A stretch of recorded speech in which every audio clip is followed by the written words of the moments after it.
Assalamu alaikum dear students. In this video we are going to discuss simple harmonic motion. Class 11th physics chapter number 10th oscillation and waves में जो first topic है that is simple harmonic motion और board exams के लिए ये बहुत important question है। आपको क्वेश्चन जो आएगा वो आएगा what is simple harmonic motion and what are the features of the SHM और सिंपल हार्मोनिक मोशन। सबसे पहले हम बात करेंगे सिंपल हार्मोनिक मोशन से पहले पीरियोडिक मोशन क्या होती है। देखो, पीरियोडिक मोशन एक ऐसी मोशन होती है जो रिपीट होती है after regular interval of time. मान लीजिए कि अगर हमें पीरियोडिक मोशन को समझना है, देखिए कि जो प्लैनेट्स है, हमारे जो प्लैनेट्स है सोलर सिस्टम में, वो सारे के सारे प्लैनेट्स सन के अराउंड रिवॉल्व कर रहे हैं। तो कभी आपने सोचा है कि उन प्लैनेट्स की मोशन स्टॉप होती है, कभी रुक जाते हैं, कभी वो तेज़ तेज़ चलते हैं? नहीं, वो जो अपनी मोशन है ना वो बार बार वो रिपीट करते हैं। तो हम बोल सकते हैं कि किसी भी प्लैनेट की motion around the planet around the sun जो होती है वो पीरियोडिक मोशन ही होती है। यानी एक ऐसी मोशन जो रिपीट होती है after regular interval of time, ऐसी मोशन को हम बोलते हैं पीरियोडिक मोशन। अब अगर जिसको पीरियोडिक मोशन समझ में आया तो उसी को सिंपल हार्मोनिक मोशन भी समझ में आएगा। अब देखो डिफरेंस क्या है इन दोनों में। देखो, जो सिंपल हार्मोनिक मोशन होती है इसमें जो बॉडी होती है या पार्टिकल जो होता है वो मेन पोजीशन के अबाउट क्या करता है, टू फ्रो मोशन करता है ना, या जिसको हम बोलते हैं बैक एंड फोर्थ मोशन करता है। और इसमें जो सिंपल हार्मोनिक मोशन में जो फोर्स और डिस्प्लेसमेंट की डायरेक्शन होती है वो बिल्कुल एक दूसरे के अपोजिट होती है। अब मैं इस चीज़ को समझाऊंगा आपको। देखो, पहले हम इसको डेफिनेशन से समझते हैं। सिंपल हार्मोनिक मोशन क्या होती है? A periodic motion in which a body moves to and fro. एक ऐसी पीरियोडिक मोशन जिसमें बॉडी जो होती है वो टू फ्रो करती है about it is mean position या इक्विलिब्रियम पोजीशन। मीन पोजीशन के अबाउट जब बॉडी टू एंड फ्रो करेगी तो ऐसे मोशन को हम बोलते हैं सिंपल हार्मोनिक मोशन। ये तो हम लोअर क्लासेस में भी पढ़ चुके हैं। एंड द रिस्टोरिंग फोर्स, जो रिस्टोरिंग फोर्स होता है, अब इस चीज़ को समझना है, मैं आपको इस पेंडुलम से ये समझाऊंगा सब कुछ। तो and the restoring force is directly proportional to the displacement. जो रिस्टोरिंग फोर्स होता है वो डिस्प्लेसमेंट के प्रोपोर्शनल होता है from the mean position and directed opposite to the displacement. और जो ये रिस्टोरिंग फोर्स होता है ये बिल्कुल डिस्प्लेसमेंट के अपोजिट होता है। देखो, example motion of A pendulum. अब सिंपल हार्मोनिक मोशन को हम कैसे समझेंगे? इस पेंडुलम की मदद से हम समझेंगे। देखो, ये हमारे पास एक पेंडुलम है और ये पेंडुलम की स्ट्रिंग है और ये आगे जो हमने ये बॉब लगा दिया या हमने मास लगा दिया। अब देखो, अगर हम इस मास को अपनी मीन पोजीशन से डिस्प्लेस करेंगे तो ये कुछ इस पोजीशन नंबर 1 तक इसको हम लेके आए हैं। तो देखिए, डिस्प्लेसमेंट की डायरेक्शन राइट में हो रही है, ये तो डिस्प्लेसमेंट की डायरेक्शन है, हमने इसको इतना डिस्प्लेस किया है।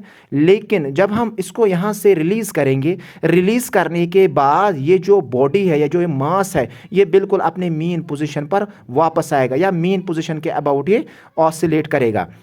तो इसका मतलब यह है जिस फोर्स ने इसको वापस लाया है मीन पोजीशन की तरफ, उसी फोर्स को हम रिस्टोरिंग फोर्स बोलते हैं। तो हम सिंपल हार्मोनिक मोशन में क्या होता है, जो रिस्टोरिंग फोर्स और डिस्प्लेसमेंट जो होता है उनकी डायरेक्शन जो होता है वो एक दूसरे के अपोजिट होता है।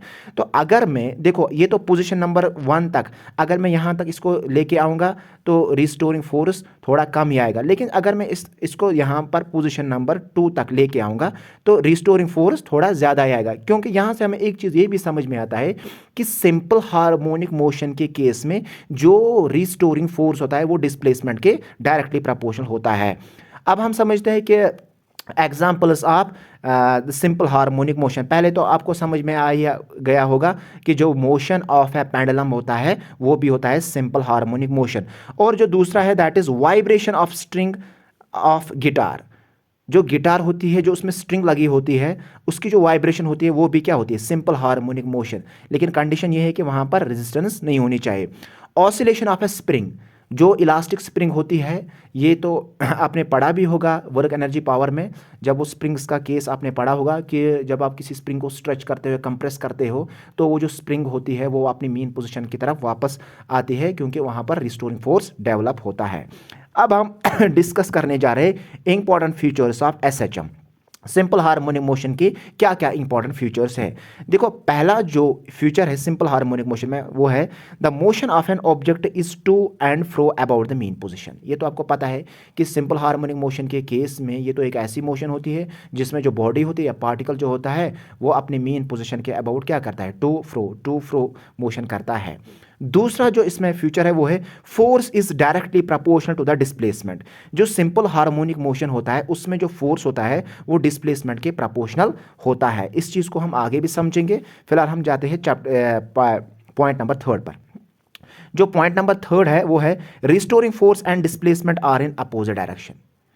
तो जो रिस्टोरिंग फोर्स है यहाँ से अगर आप इसको समझ सकते हो कि रिस्टोरिंग फोर्स की डायरेक्शन यहाँ से है इनवर्ड, और जो हम यहाँ पर इसको डिस्प्लेस कर रहे हैं डिस्प्लेस तो यहाँ से कर रहे हैं है ना मीन पोजीशन से, तो डिस्प्लेसमेंट तो आ गई x और जो फोर्स है वो है F।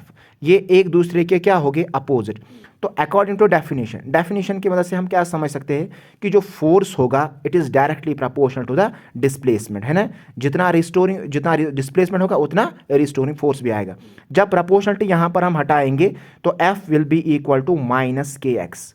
ये जो k है k is called force constant. k को हम क्या बोलते हैं, force constant. And in case of spring के केस में इसको हम क्या बोलते हैं, स्प्रिंग कांस्टेंट भी इसको हम बोलते हैं। अब देखो ये जो यहाँ पर नेगेटिव साइन आया है, ये नेगेटिव साइन क्या इंडिकेट करता है, नेगेटिव साइन ये इंडिकेट करता है कि जो रिस्टोरिंग फोर्स और डिस्प्लेसमेंट है ये एक दूसरे के अपोजिट डायरेक्शन में है। अब पॉइंट नंबर 4 देखिए, according to Newton second law. आपको पता है जो न्यूटन का सेकंड लॉ है वो क्या हमें कहता है कि जो फोर्स होता है, force is equal to mass into acceleration, है ना।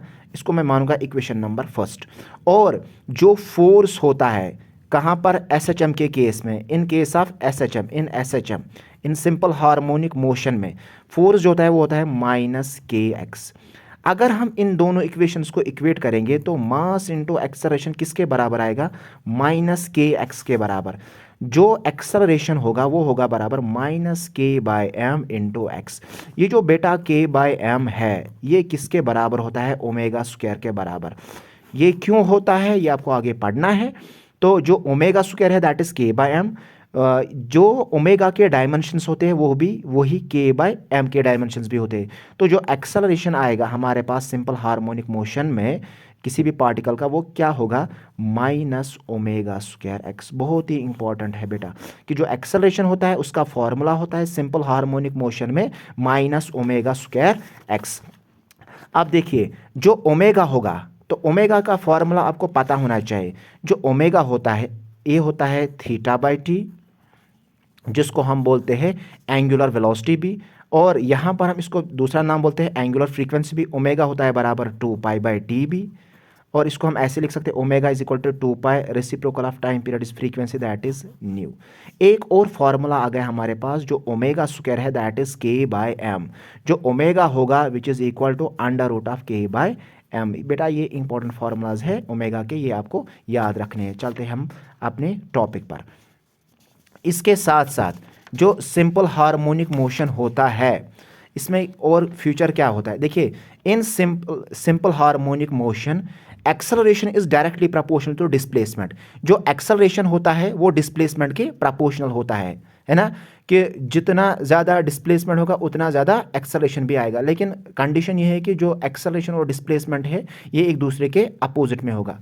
और नेक्स्ट पॉइंट जो होगा वो बहुत ही इंपॉर्टेंट पॉइंट है कि कैसे हम एक सिंपल हार्मोनिक मोशन को रिप्रेजेंट करते हैं। देखिए the simple harmonic motion is represented by single sine और कोसाइन फंक्शन।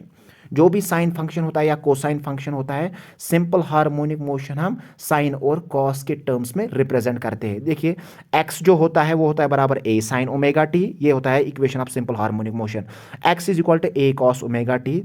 अब देखना है कि कैसे हम पहचानेंगे कि ये जो फंक्शन हो गए हमारे पास ये सिंपल हार्मोनिक मोशन होगी। देखो यहाँ पर ωt तो एंगल जो होगा ना वो सेम रहना चाहिए। तो x is equal to a cos omega t plus b sin omega t.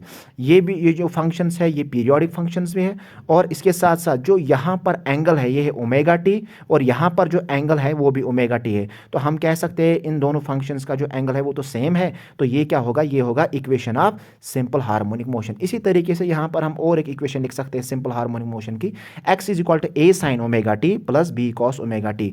ये जो इक्वेशन है ये भी कौन सी इक्वेशन है, ये भी है equation of simple harmonic motion. अब हम बात करने वाले हैं differential equation of simple harmonic motion की। देखो हमें पता है कि ये इंपॉर्टेंट है, differential equation of SHM simple harmonic motion. आपने पढ़ा है कि जो फोर्स है वो होता है बराबर मास into acceleration, this is equation number first. और SHM के केस में जो फोर्स होता है रिस्टोरिंग फोर्स वो होता है बराबर minus kx, this is equation number second. अब हम इन दोनों को इक्वेट करेंगे from first and second, equation first and second से, तो mass into acceleration is equal to minus kx। यहाँ पर अगर हम एक्सेलरेशन निकालेंगे वो आएगा बराबर k by m into x. तो बेटा आपको ये भी पता है जो k बाय एम है अभी हमने किया है दैट इज ओमेगा स्क्वायर, तो माइनस है तो हम लिखेंगे माइनस ओमेगा स्क्वायर एक्स। जो एक्सेलरेशन होता है वो होता है डबल डेरिवेटिव ऑफ डिस्प्लेसमेंट।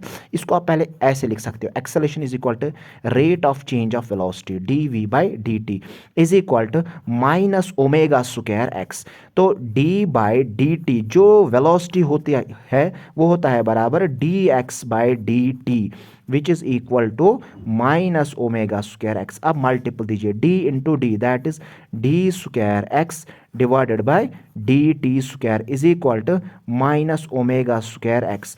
तो d square x divided by d t square, इसको आप यहाँ पर लाए तो बनेगा plus omega square x is equal to 0। This is the second order differential equation of simple harmonic motion.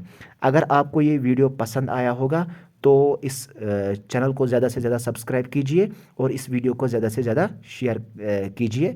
मिलते हैं हम नेक्स्ट वीडियो में, तब तक के लिए दीजिए इजाज़त।